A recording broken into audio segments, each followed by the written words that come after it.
بسم اللہ الرحمن الرحیم۔ آج ہم سورہ بقرہ کی آیت نمبر 36 کا لفظی ترجمہ پڑھتے ہیں۔ شروع کرتے ہیں بسم اللہ الرحمن الرحیم۔ فَأَزَلَّهُمُ الشَّيْطَانُ، بس ان دونوں کو پھسلایا شیطان نے، ہنہا اس سے، فَأَخْرَجَهُمَا، پھر انہیں نکلوا دیا، مما اس سے جو کانا وہ دونوں تھے، فیہ اس میں،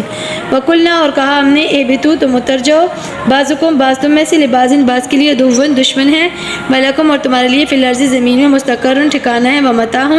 اور سامان ہے یا فائدہ اٹھانا ہے، الہین ایک خاص مدت تک۔ اس آیت میں اللہ رب العزت ارشاد فرما رہا ہے پھر شیطان نے ان دونوں کو پھسلایا اس سے، پھر انہیں نکلوا دیا، یعنی کہ جنت سے نکلوا دیا، اس جگہ سے جہاں وہ دونوں تھے، اور ہم نے کہا تم اتر جاؤ، تمہارے بعض کے لیے بعض دشمن ہے اور تمہارے لیے زمین میں ٹھکانہ ہے اور ایک وقت تک سامان زندگی ہے۔